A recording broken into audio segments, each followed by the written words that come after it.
Last কিছু বছরে সৃজিত মুখার্জি যতগুলো সিনেমা বের করেছে, মানে সে যতগুলো সিনেমা তৈরি করেছে, আমি পদাতিক বাদ দিয়ে বলছি, কারণ পদাতিক আমি এখনো দেখিনি। আমি শুনেছি পদাতিক নাকি অত্যন্ত ভালো একটা সিনেমা, কিন্তু পদাতিক আমি দেখিনি আনফর্চুনেটলি এখনো অবধি। কিন্তু বাকি যতগুলো সিনেমা তিনি তৈরি করেছেন সবকটা আমি দেখেছি। কিন্তু সে সত্যি বলতে, সত্যি বলে সত্যি কিছু নেই, সিনেমাটা আমার অসাধারণ লেগেছে লাস্ট সিনেমাগুলোর মধ্যে। মানে এত ভালো সিনেমাটা হয়েছে, মানে সিনেমাটার ব্যাপারে বলছি আমি আগে, না সিনেমাটা আমি ন্যাচারালি আগে সিনেমার ভালো দিকটা বলি, তারপরে খারাপ দিকটা বলি। কিন্তু এই সিনেমাটার ক্ষেত্রে আমি একটু উল্টো করবো, আগে খারাপ দিকটা বলে নিই। আমি দুটোই জিনিস আমার এই সিনেমাটাতে খারাপ লেগেছে।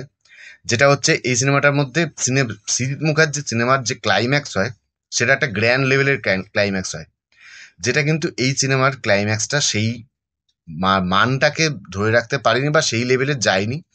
কারণ এই সিনেমাটার যে মানে ফরম্যাটটা যেরকম, সেইখানে এখানে ক্লাইম্যাক্সটা কোনো একটা এক্সট্রা অর্ডিনারি কিছু হওয়ার মতো ছিলও না। আর সেটা প্রেডিক্ট করা যাচ্ছিল, কিছুক্ষণ পরেই সেটা বোঝা যাচ্ছিল যে কি হতে পারে। আর সেকেন্ডলি, আর একটা জিনিস এই সিনেমার মধ্যে একটা ব্যাপার, পরমব্রত চ্যাটার্জির যে ক্যারেক্টারটা, যারা জানে না তাদেরকে বলে রাখি, এই ক্যারেক্টারটা কিন্তু প্রথমে ঠিক ছিল ঋতুপর্ণ ঘোষের করার কথা। কারণ এই সিনেমাটা অনেকদিন আগে সৃজিত মুখার্জি চেষ্টা করেছিল বানানোর, বানাতে পারেনি, সেটা এখন বানিয়েছে। তখন কিন্তু সেই ঋতুপর্ণ ঘোষ বেঁচে ছিল এবং এই ক্যারেক্টারটা ঋতুপর্ণ ঘোষের করার কথা ছিল। কিন্তু আনফর্চুনেটলি ঋতুপর্ণ ঘোষ আজকে আমাদের মধ্যে নেই, তার জন্য সেই ক্যারেক্টারটাকে পরমব্রত চ্যাটার্জিকে দেওয়া হয়েছে। এবং যদি না আমরা জানতাম, বা আমি যদি পার্সোনালি আমি যদি বলি, আমি যদি না জানতাম যে এটা ঋতুপর্ণ ঘোষ করবে, তাহলে কিন্তু হয়তো আমার ক্যারেক্টারটা আরো বেশি ভালো লাগতো। যেহেতু আমি জেনে গেছিলাম যে এই ক্যারেক্টার ঋতুপর্ণ ঘোষের করার কথা, সেইখানে তারপরে আমি যখন পরমব্রতকে দেখেছি, সেই জায়গাটা আমার একটুখানি উইক লেগেছে, যে পরমব্রত ওই ক্যারেক্টারটাকে ঠিক সেইভাবে ধরতে পারেনি, বা প্রথম দিকে অনেকটা বেশি মানে ও পারছিল না, যেটা একটু কমজোরি লাগছিল। আর সিনেমাটাতে টোটাল 12টা ক্যারেক্টার, এছাড়া আরো অনেক জুনিয়র ক্যারেক্টার আছে, কিন্তু মেন ক্যারেক্টার 12টা ক্যারেক্টার, 12টা ক্যারেক্টারের প্রত্যেকে এত দুর্দান্ত পারফরমেন্স দিয়েছে, মানে মারাত্মক পারফরমেন্স দিয়েছে। পরমব্রত চ্যাটার্জি কিন্তু ভালো পারফরমেন্স দিয়েছে, কিন্তু আমি যে ওই ক্যারেক্টারটা, সেই ক্যারেক্টারটাকে আমার একটু উইক লেগেছিল। বাকি কিন্তু পরমব্রত চ্যাটার্জিরও পারফরমেন্স কিন্তু দুর্দান্ত ছিল, প্রত্যেকে পারফরমেন্স অত্যন্ত ভালো পারফরমেন্স দিয়েছে। এবার যদি সিনেমাটার মধ্যে স্পেশালিটি বলি, ফার্স্টেই বলতে হবে সিনেমার রাইটিং, ডায়লগ রাইটিং। সৃজিত মুখার্জির ডায়লগ রাইটিং আগা গোড়াই মানে মারাত্মক ভালো হয়, এত সুন্দর লাগে তার ডায়লগ রাইটিং। এই সিনেমাতেও সেটা ব্যতিক্রম হয়নি, অত্যন্ত ভালো ডায়লগ রাইটিং হয়েছে। খুব ভালো, মানে এক এক জায়গায় এক একটা পাঞ্চ লাইন আছে, কিছু কিছু রেফারেন্স আছে, মানে আপনি অবাক হয়ে যাবেন, হঠাৎ হঠাৎ করে আসবে না, খুব ভালো লাগবে, এত মজা দেবে।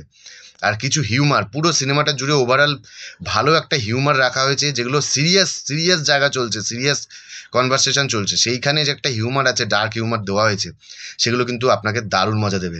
বিশেষ করে এটা ঋত্বিক চক্রবর্তীর ক্যারেক্টারটার মধ্যে দিয়ে আনা হয়েছে।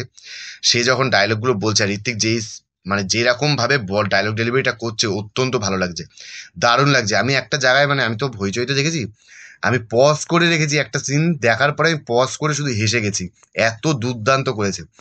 বাকি ইমোশনাল সিন, কিছু সিন, আমি বলছি না, প্রত্যেক কটা ক্যারেক্টার, দুটো তিনটে ক্যারেক্টার খুব বেশি জায়গা পায়নি, বাকি ম্যাক্সিমাম ক্যারেক্টারকে কিন্তু ভালো জায়গা দেওয়া হয়েছে তাদের পারফরমেন্স দেওয়ার জন্য। সৌর সেনী আর অনির্বাণ চক্রবর্তীর একটা জায়গা আছে, অসাধারণ অ্যাক্টিং করেছে, দেখার মতো।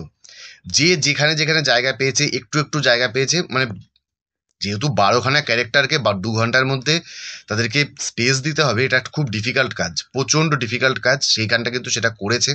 এবং যাদের যতটুকু টাইম দিয়েছে তারা কিন্তু ফাটিয়ে দিয়েছে, দারুণ অ্যাক্টিং করেছে।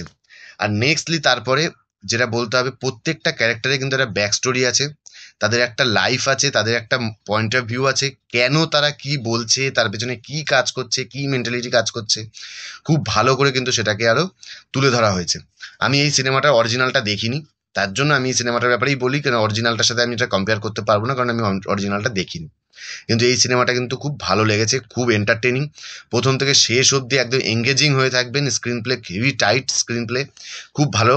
এবং নেক্সটলি যে সিনগুলো, মানে সিনেমাটা পুরোটাই যে যে সিনগুলো দেখানো হচ্ছে, যে যে লোকেশন দেখানো হচ্ছে, যে যে ক্যারেক্টারগুলো আছে, প্রত্যেকটা ক্যারেক্টারের একটা না একটা সব কটা জিনিসের একটা একটা মানে আছে, যে কেন তাদেরকে দেখানো হচ্ছে, কোন জায়গায় দেখানো হচ্ছে, কেন তারা কি বলছে, তার সঙ্গে তাদের একটা যে অ্যান্টি আর একজন আছে তাদের সাথে কাউন্টার করার জন্য, তারা কেন কি বলছে, প্রত্যেকটা জিনিস এত ভালো, এত বোঝার মতো না।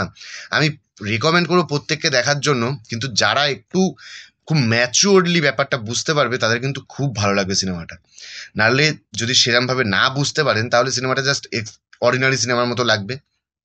বাট জিনিসগুলো যদি প্রপারলি বুঝতে পারেন, ফিল করতে পারেন যে তিনি ডিরেক্টর কি দেখাতে চাইছে, কি বলতে চাইছে, কি মেসেজ দিতে চাইছে, সেগুলো যখন আপনার কাছে ক্লিয়ার হবে বা আপনি ক্লিয়ারলি বুঝতে পারবেন, আপনার কিন্তু সিনেমাটা এক্সট্রা অর্ডিনারি লাগবে। আমার খুব ভালো লেগেছে সিনেমাটা। আমার মানে বলছি না, লাস্ট কয়েকটা সিনেমার মধ্যে প্রায় ৫-৬টা ৭-৮টা সিনেমার মধ্যে সৃজিত মুখার্জির আমার এটা বেস্ট সিনেমা লেগেছে। দুর্দান্ত করেছে সিনেমাটা। ওভারঅল প্রথম থেকে শেষ অবধি আপনাকে ধরে রাখবে। তো সবাইকে রেকমেন্ড করবো, এখন হইচইতে এসে গেছে, আপনার ফোনের মধ্যেই চলে এসছে।